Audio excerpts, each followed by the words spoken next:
arsiin dhaba harceen qabdu harcee sin barbaadu nuti ummata keenya harceen binnu mana ijaarra mana diigame mana buqqeessan ijaaruu feena ummata keenya sinigalee ujoolleen biyyoota garagaraa jirtan namoonni harcee bittanii ergitanii warri biyya keessaa ni geessa waan namni isin jeb dhagaa ufule nama tuffatina harceen biyya keessa yuu hin jira warri isinitti dhiyaatullee gorsa Baba Nuruddin Fantillee Ahmad Tima harcee ka biyya keessaa qofa birri ujoolleen biyya alaa walitti qabduu fi birri gargaarsa dhaabbilee garagara illee hin gaafanna maallaqa walitti qabnee qorqorroo bolokkeetii binnee ummata keenya ka buqqeessanii mana ijaar Baba ittiin ishee Ahmad Fantillee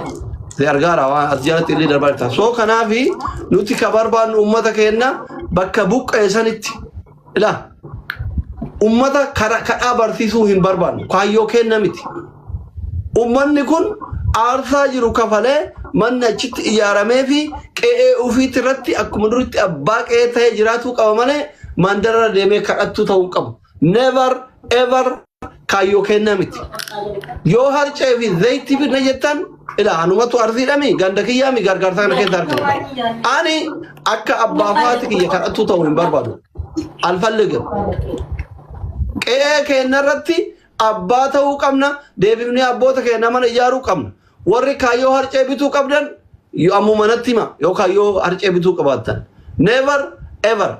deebi'ee manni ijaaramuu qaba jaran ammallee waa tokko isin hima namoonni baay'een karaa keessaa nama meeqa manni ijaaramuu danda'a ila manni kaati miliyoona 10-15 bittu kana miti barko luukiin tokkitti birri 600 moo akkasii bar nama tokko luukii 30 ijaarte 600 yeroo 30 kuma 7 bar kumni diidamni doolaari 100 qote bulaa tokko mana ni ijaara bar miliyoona 10 yoo walitti qabne ummata sanii mana ijaaruu dandeenya bar hirreega dhayi dhoqqeen achi jira muuyni achi jira atri yoo barbaadan sirgalee miti kuma 12 meeqata kuma akkana doktor akkas video dhagai rifama dansi kute ergamana ijaaruu jette yaada bareedaadha yaadicha anis fudheera dureen gadda akka carraa wayii birrii kanaan dura ergine qabna an akka dhuunfaa kotte jechuudha kan erge qaba inni ergameera amma garuu yaada isa kana yaada bareedaadha isa kana immoo viidiyoo tokko hojjetteeti viidiyoo tokko hojjennee hundi keenya iyyuu ummanni naannoo warri nagaa qabu warri itti dhiyoo jiru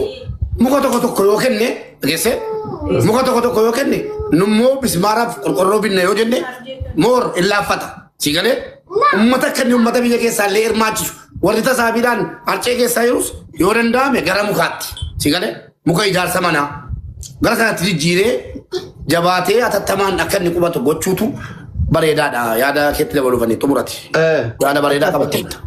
sinigale qamadiin ka Itoophiyaan guutuu nyaattu irraa fi alatti ergamu arsii keessaa ba rakkoo miti sinigale rakkoo miti kaayyoon keenya kaayyoo harcee bituu miti kaayyoo qamadii bituu miti kaayyoo zayitii bituu miti kaayyoo ummata san gaddeebisanii qe'ee isaati irratti mana ijaaruufiiti kaayyoon keenya guddaa galmi keenya fagoo kanaaf immootu waan mana ijaaru kana waliin qabuuf eeyyama